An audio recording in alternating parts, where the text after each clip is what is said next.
Okay kale mwami Jenkins of course olutalo mulumanyo olugenda maaso olutalo lwabaluseewo olutalo lwa mwami Jenkins Mukasa ne Spice Diana mulimu gy'abasebo ne bannyawo mubali nnyo mubali eddala abatulengera gye musize okuba nga ate gye muli omanyi ffe tubeerawo awo kubawa ngeri ki ebintu ngeri gye bitambulamu naye nga kansubire nti mutambula bulungi bitambudde bitya so far so good naye nga teweerabira Mulongo Diaspora Foundation kuyingira emitwalo 2 ssaawa 8 ennaku zonna zigenda beera 23 wano ku National Theatre so gendayo oyige engeri gundi eyo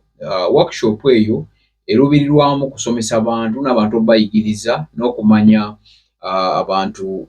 bw'oba otambula weetaaga ki okitegeera abantu bangi bamanyi ebyokutambula baagala otambula like bandyagadde otambula naye bw'oba otambula weetaaga ki so mugende ennaku zonna zinga 23 Mulongo ategekedde ekintu ekyo kuba ku namba y'essimu eno noti 764777943 abasomesa mulimu Mr. Lwasa mulimu Mr. Lwanga mulimu Madam Robin bagenda kutusomesa about ekikwatagana n'okutambula ebulaya bw'obeerayo weeyisa otya olina kweyisa otya oba oyagala okutambula pepaako omukolo otya bagenda kutuyigiriza ebintu bingi nnyo ku National Theatre tugende okuyingira emitwalo 2 kijja kuba kya mulembe nnyo banaye olutalo luliwo lwa Spice Diana ne Jenkins by the way Jenkins njagala mbabuulire omanyi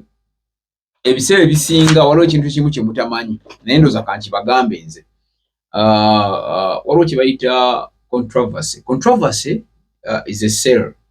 ebiseera ebisinga buli wabaawo ekintu nga kikuubagana waliwo ekibaawo ekiyitawo kati nze I'm so proud of this lady newankubadde ebintu bye yavumye abesibiriimu naye nga ayina engeri gye yenyiga mu lutalo same applies to Wabuyu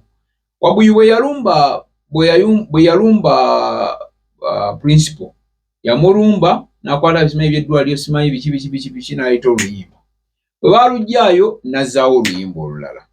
kitegeeza waliwo abaana baba bamanyi okubala omuzannyo eno mmwe abaana abaliko bamuluvuma bakola batya naye ngeri oluyimba lukola ki ng'oluyimba luyitawo that is Wabuyu. Spice Diana tujjukira bulungi nnyo about yali battle of the champion ey'abakyala yali ya Cindy ne Shiba battle n'emuleka abajjukira obulungi battle yali emulese Spice ayina engeri gy'avaawo ne yeenyiga mu battle ndoza what I can say omuntu yenna ali mu omuntu ali mu kubala ekintu kya Spice Diana oba anyone who is calculating Spice Diana's move ali very calculative ekya Jenkins kyagenza okujja Jenkins by those nalabayo video n'emu ng'akola nga addamu naye tumanyi bulungi nnyo nti bw'oba olumbye Jenkins oba olumbye talk and talk show because bano abasajja mwami Edison Jenkins Kasuku of course waliwo n'abalala babiri abakulu abo balina ekintu engeri gye bakizimbyemu ekintu kyabwe naye we know very well olutalo lwa Spice Diana lwava emabegako awe waliwo yakubye oluyimba lwe bayita bagikoona kati then bagikoona was Muzeyi Edison yali alina message erumu gy'asindikidde Spice then Spice n'agenda musuli n'akola bagikoona n'ekuba nnyo biki era bamuddangako awo nga bamugamba wawudde bagikoona wawudde biki naye mu entertainment ekibuzo kiri nti kino kitulekawa as in music industry because ekituufu Spice yali amaze natutegeeza nga bw'aliyita oluyimba olupya tugambe amanyi kubalamuza nnyo ngeri gye gutambulamu oba because kati bavudde ne mu bya business ne balumba person twalaye Spice ng'akola video bwe yabadde akola video yalumbye Jenkins nga mugamba olina ekibuto sebuto ekinene gwalidde ensangi simanyi biki you know n'ayongererako ebigambo ebirala but yamulumbye person mbadde ndi kugoberera era badde talk and talk nayo yazizaayo because okwabaddeko ne mwami John Segawa abasajja abamu abali mu art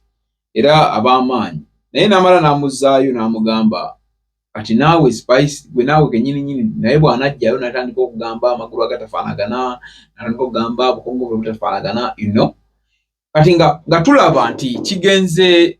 kugamba kiyiseewo nnyo we kirina okukoma naye ekikulu kya byonna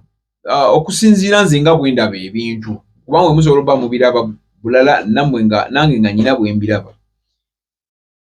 waliwo ekintu ekyazze yali Nina Rose bwe yayogera ku kintu kya actually ekyo kyavudde ku kya 6 killers oba 6 killers mukimanyi bano abawala omukaaga bagenda ne bakola oluyimba mu TNS kati Nina alina kye yayogerako kaawo waliwo kye yaddamu alina gwe yali addamu n'agamba about manager wa Salama Road. Definitely abamanyi oba following ensonga tumanyi bulungi nnyo nti manager wa Salama Road, if you talk about manager Salama Road, you talk about manager Roger. Not Roger, by the way, is a very calculative guy naye abala ebintu engeri gye birina okutambulamu baje bitambulamu. However much nti bamumanyi bamumanyi nti manager wa Salama Road, which we don't know ekyo naye yanoonya wali hype because ne Spice we yakoledde video eyo nze I'm very sure ne Roger yabaddewo awo waggulu kubanga ekyaliwo kyali olutalo bw'oba ogoberera nnyo ebintu ndowooza wakyavudde ku kaadi za mmotoka wakyavudde ku kindowooza kyali something like that kaadi z'emmotoka waati tulage kaadi kola booti lwaki okola booti ne booti lwaki okitegeera gwe omuzadde eyeetaze essomero erigenda okubangulira omwana wo nga muyiiya mukozi ate ayite ne first grade katukwanjulire Shehan Standard Day and Boarding Primary School abagenda okuteeka ebyensoma by'omwana wo ku mutendera ogusingira ddala empisa eddiini ebyemizannyo n'obuyiiya bwonna tubikulembereza ddala ng'ate ebyokulya n'ebyensula bya mulembe ddala tulira n'entambula eri abayizi abaviira ewala gwe ate omuzadde eyandiyagadde omwana wo okuyita ne first grade totunula obulala wonna okwewandiisa kugendera ddala maaso okuva ku nassale paka ku kibiina ekyomusanvu day ne boarding ng'ate n'ebisale birungi ate bisobokera ddala jjukira nti requirements zonna omwana wo azisanga ku ssomero tusangibwa Lubaga mu Bulwa zone okuliraana 24/7 motel gwe ayagala okumanya ebisingawo tukubire ku noti 773 73 359 ne noti 757 noti 626 96 Shehan Standard Primary School, we invest in education. Olutalo ne lugenda naye lwavudde mu business abali business minded ne luva mu music business ne luyingira personal naye ye Spice engeri gye babalamu ebintu bye because nze kati ebintu ebimu ngenda mbiraba ne wano wennyini kyetuliko we are pushing a brand called Spice ate Jenkins oba abasajja abo sebo nno nabo we bakuddamu ne bakkuba awaluma kubanga sinaakulabayo gundi ng'amukubye sinalaba n'omu ng'amukubye ng'oba alina kyamukubyemu kyonna sirina kyendaba ng'akubyemu nti oba kati amukubyemu video maybe tulinda ayinza okukikwasaganya n'amukubamu n'abaako engeri gy'akikubamu awo so olutalo lugenda maaso my point is kati ndi ku side y'abawagizi mu abawagizi abaddeeyo because waliwo abantu abamu we nali waliwo Spice Diana we beetwaliramuko ne Shiba naye in the long run Spice Diana ne Shiba ati baali nga balina zihaaga beebuuza bakola batya kati mu abawagizi ne mudde ne mwesika ebitogi ne mudde ne mwereega ne mukola bali we baddamuko ku kakofi nga beegwa mu kifuba beebuuza they happy they chill so kati gwe nawe wennyini bw'oba oli eyo nga oli mu kulwanirako basajja just manya bumanya oba oli mu kulwanirako bakazi eno ati yakuyiiya abaana batetenkanya kubanga olwaleero oba tewali ndongo management ya Spice esobolokera ku makya negamba kati ono tumulumbe naye nekitandise kati kubanga tekyafubutuse bufubutusi ekya Jenkins mwami Edisendi bamulumbaganako Spice yamulumbagano nakubamu n'oluyimba naye nti lwakuba bano abasajja nabo bali very calculative nti asobola okumuddamu n'amuddamu ate n'amukuba awabi then ate wamukuba awabi era still brand ya Spice oba mu bubi oba mu bulungi iyo zigenda sigala ng'etambula n'oluyimba lwanabalese lunaluba lusigala lukolaki lusigala lutambula. Gwe omuwagizi oba ffe abali mu industry gwe kituleka wa kiina we kituleka naye nga wabi kubanga so far music tulina engeri gye kyo kyakwatibwa kati nti kati byaku mpankuwe. Weewala abafere leka nkwanjuli Ham Connect UG ye kampani egenda okufunira omulimu ebweru w'eggwanga. Tulina emirimu egy'abawala n'abalenzi mu mawanga nga Iraq, Saudi Arabia, Iran, Bahrain, Qatar n'amawanga amalala mangi. Wano ku Ham Connect UG tutunda n'okugula emmotoka ssaako ne airport taxi. Gwe omwana ow'obuwala olina passport oba tolina, jangu ku ofiisi zaffe. Ham Connect UG emirimu gy'abalenzi nagyo tugirina nga ba security guards, ba cleaner, ba housekeeper. Gwe ayagala okumanya ebisingawo tusange ku FB Tower Building ewa Bakuli room number C03 oba tukubire ku namba z'essimu zino noti 75593886 ne noti 7551559193. Ffe aba Ham Connect UG tutuukiriza ekirooto kyo. Okitegeera ate waliwo omusajja gwemanyi oyo gwe mulaba oyo Jenkins mwami Jenkins Mukasa. Jenkins Mukasa bayiga we tanyigirwa mu ttooke omusabula akusabula and I'm very sure agenda musabulamu ajja muzzaamu kubanga Jenkins omusabula akusabula tatuula tanyigirwa mu ttooke osabula asabula okusinziira ku ngeri ebintu gye bize bitambulamu naye industry bwekyo bweri so far intalo ziba tezituyamba okusingira ddala twagala waaka twagala music. Of course omwana alina kyakyivinze nga ye Spice alina byakoze nate ne bano abaami nabo balina bye bakoze mu industry kuba baluddemu Jenkins esitole ye yayima bigaddala ddala alina byaluddemu Mama Sendi. According to me nze nga bwe ndaba ebintu nze ndowooza nti kyandibadde kyakutuwa bwiwaaka Spice omuyimbi ate n'okukwatagana kubanga kati nga bagamba nti ate omuyimbi tosobola kukwatagana ne bano abasajja ndowooza nze mbayita ba stakeholders mu industry kubanga balina ekyamanyi kyebasobola okukibagattako era kibabe boogera ebiseera ebisinga boogera nga balina ekintu kyebagattako. So ffenna buli omu yeetaaga munne. Olutalo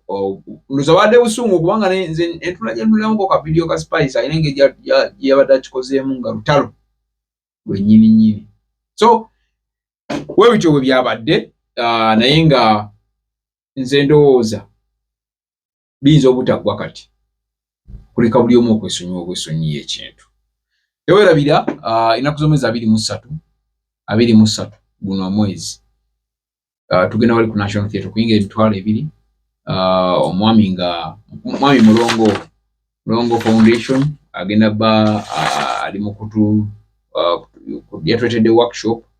Diaspora 101 workshop. William Waswa Sesanga director eya African Canadian Foundation era nga agenda kuba atuyamba bulungi nnyo okutunnyonnyola oyinza kukola otya era bw'oba ogenza okola otya watu nawakuvaano nga wandyetaaza okola otya